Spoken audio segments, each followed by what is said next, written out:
The Constitution is not a marvel of democracy. It is the evidence of this country's inhumane acts throughout history to become a superpower. A constitution where enslavement was protected, Black people were dehumanized, and power was consolidated in white male hands. Come on, give the power to the people.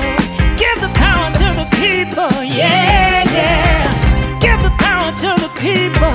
Give the power to the people. Yeah, yeah. By any means necessary. The U.S. Constitution was written by a bunch of violent, ruthless, degenerate throwaways from Europe, and they were bent on world domination through the use of extreme violence and exploitation. Also, by delusionally discovering land already discovered and settling on that land already settled on by the natives, pretending like they didn't see the indigenous people that were already there until after they planted their made-up flag. Then, while pretending shock that there were in fact other people living in America peacefully, they proceeded to poison those people with blankets and then slaughtering them with guns because the natives only had arrows. And though that sounds gruesome, they were just getting started with their depravity by creating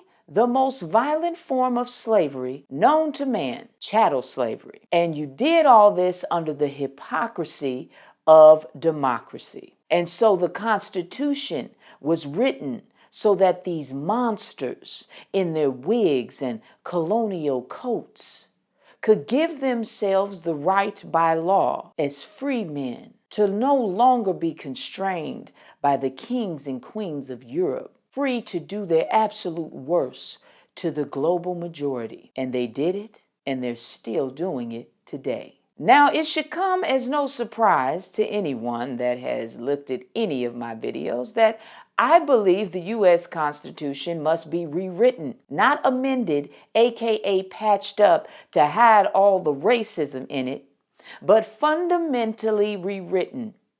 Why? Because the original Constitution was built to protect the interests of Caucasian land-owning men and to preserve systems of racial hierarchy. It was not written for Black folks or any other indigenous groups, women, or the poor. And that intent is so deeply embedded in the legal, economic, and social structures we live under today. That's why everything is so messed up. The only reason they were even in a position to create a constitution was because they were able to amass wealth through chattel slavery. Enslaved Africans built this country with no pay, no rights, and no recognition. The Southern economy, the Northern finance sector, the early presidency, Congress, and even the White House itself were built on the backs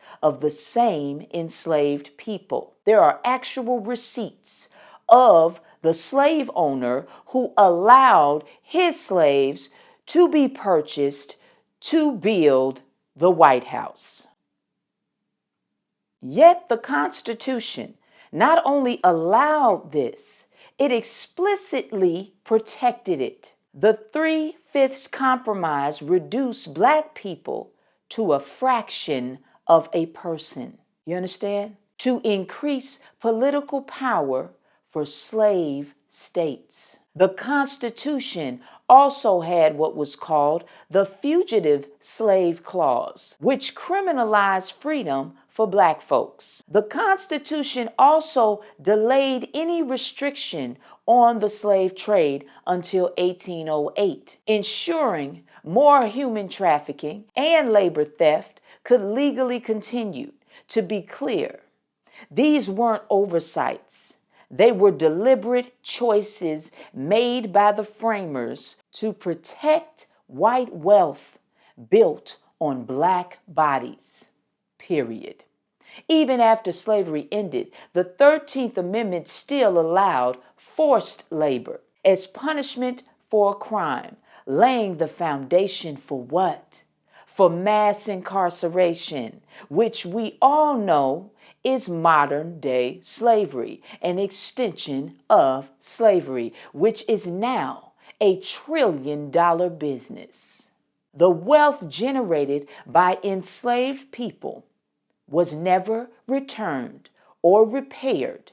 That would be called reparations, and too much like right to be done in this country. The stolen labor created a gap in wealth that's still measurable to this day, which is why reparations would have to be the first step towards equality for this country. That's how you know the majority of white people, including the so-called allies, don't really want equality, because reparations would be the number one thing on the negotiating table. The average black family holds about 1/10 of the wealth of the average white family, due to centuries of stolen wages, redlining, exclusion from education and housing, and systemic discrimination. You cannot fix that level of corruption with amendments.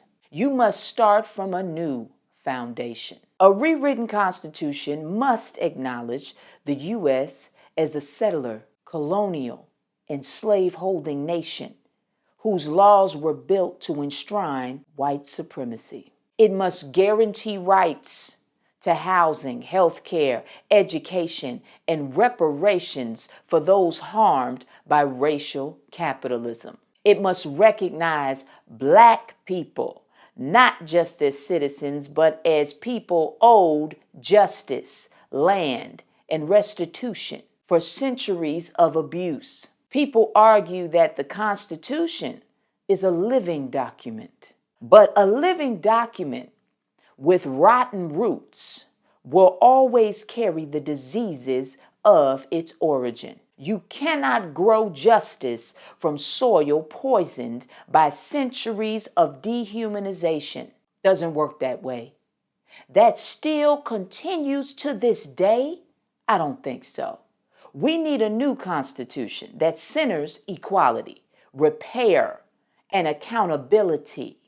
One built by all of us, not just the descendants of those who chose to own other people, rather than stay on their own land and do their own work back in Europe and leave the rest of the world alone.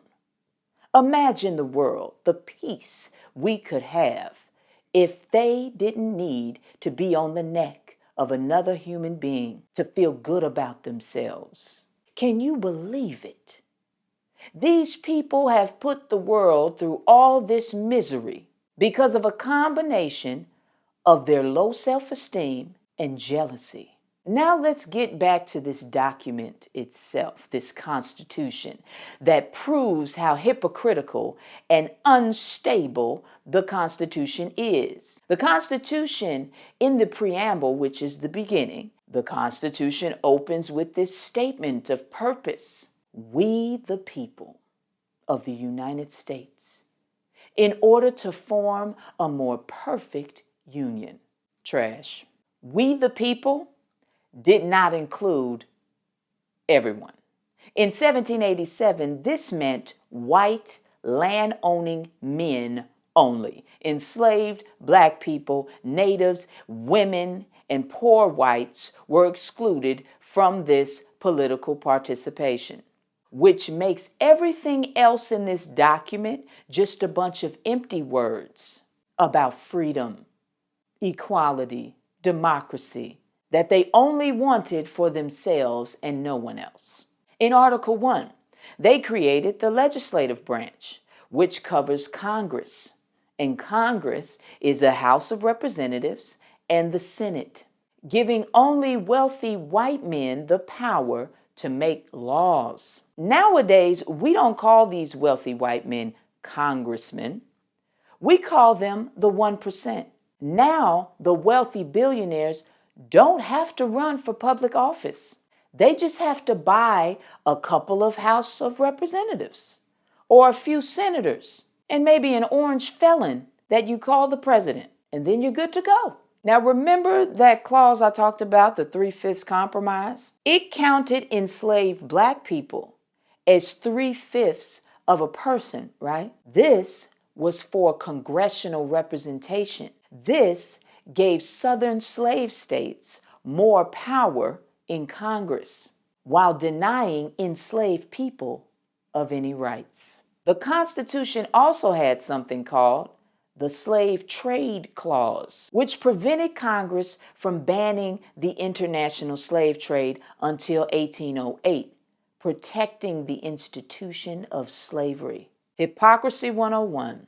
So, while promoting democratic representation, the article institutionalized slavery and protected slave owners' interests. In Article 2, that's where the executive branch was created, the presidency. The electoral system it created was called the Electoral College, which gave extra power to slaveholding states by using population totals, which included, guess who?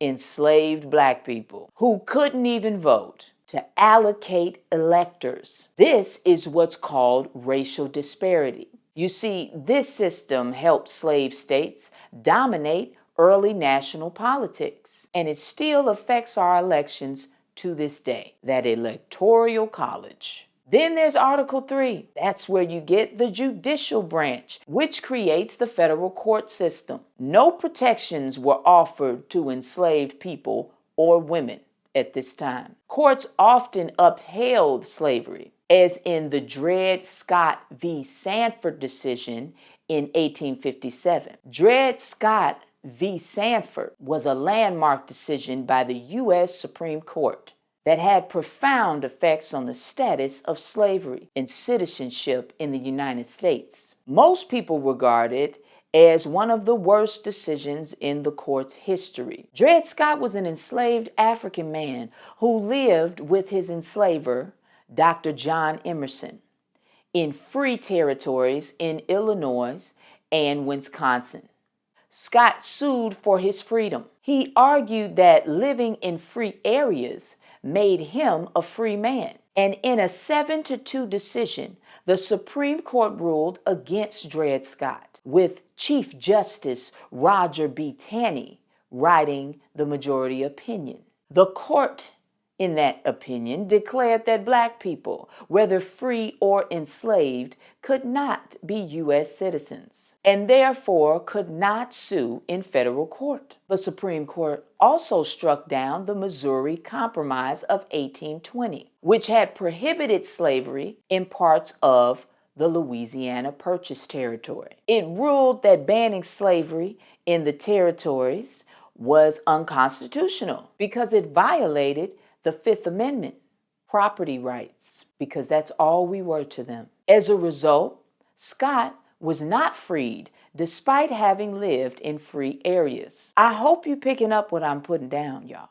I really do. Then in Article 4, they had the Fugitive Slave Clause, which required that escaped enslaved people be returned to their enslavers, even if they fled to free states. Harriet Tubman, ringing any bells? This protected slavery at a national level and denied black people any claim to freedom within the law. And this is the document that they taught us in school to show us how great America is. Shame on all the so-called teachers that taught these lies. And thank God for libraries and the ability to read and comprehend on my own, or else I still wouldn't know the truth. Next up is Article 5, that added the ability to amend the Constitution, which allows changes to the Constitution. Amendments that could have abolished slavery or expanded voting rights for black people or women were not passed until much later, after war and protests and enormous political struggle. A lot of bloodshed had to take place before any of that happened, because the Constitution is trash and it's really just words on paper, words that are only used for the benefit of one sector of the population. Then you have Article 6, which gives us the Supremacy Clause. What a name. Which declares that the Constitution is the supreme law of the land. The issue with that is that even though it aimed to unify the law, it allowed injustice like slavery to be uniformly protected under later amendments and court rulings. This means that unjust laws can reappear again. Article 6 would protect it if it does. In Article 7, you have ratification. This explains how the Constitution would be approved, but it would be ratified without the input of most of the population. You know, the black folks that built the country and the wealth that preceded the work the enslaved people did. Yeah, they weren't a part of this conversation. And neither were women or the natives. Later, we had some amendments added, and they called those amendments the Bill of Rights, which I've also done a video on. Amendments 1 through 10 were added in 1791 to protect individual freedoms, which once again, we had no real access to. The hypocrisy continues until we fought for them in the early 1900s and beyond. The Bill of Rights is full of contradictions. Free speech, religion, due process. These rights applied mainly to white men and ignored the enslaved population or then the freed black population. We were denied basic rights for centuries after this was law. There was also a militia clause in the Second Amendment, which supported armed slave patrols in the South. They put this stuff in the Constitution. Other amendments like the 13th Amendment in 1865, which abolished slavery. With the exception, because you know you got to add an exception, they always add exceptions. Slavery was allowed as punishment for a crime leading to mass incarceration. You see what I'm talking about? All the loopholes that still exploit black people to this day. The 14th Amendment in 1868, which is equal protection under the law. This is often ignored, right? In real life, that's how you get the Jim Crow laws, segregation, police brutality, and systemic racism. This undermined this so-called promise. The 15th Amendment in 1870, the Voting Rights Act for black men. They gave them the right to vote. Isn't that nice? No, because it also came with voter suppression, literacy tests, lynchings. And this kept a lot of black men from voting for nearly a century afterwards. The so-called 15th Amendment protected no one black. The 19th Amendment in 1920, women got the right to vote, but only white women benefited first. Many black and indigenous and immigrant women still face legal and practical barriers to voting. Ridiculous literacy tests and poll taxes that they couldn't afford, etc. And the list goes on.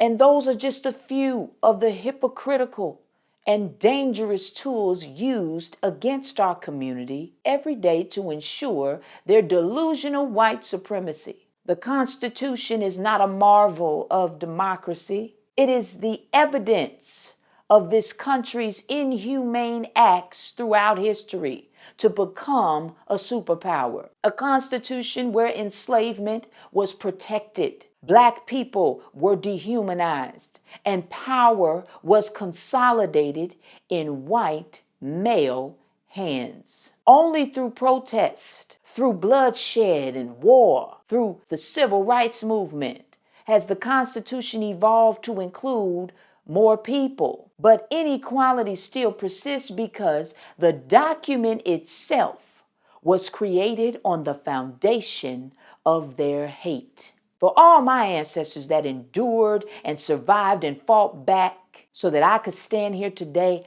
I thank you. And I will never stop fighting for my people because you never stop fighting for me. Because I know that if you could survive the greatest atrocities the world has ever seen, then I can stand in the gaps for my people and educate them and build with them and unite us. And if you're watching this video, so can you. I love you, Black man. I love you, Black woman. Knowledge is power, power to the people. Come on, give the power to the people. Give the power to the people. Yeah, yeah.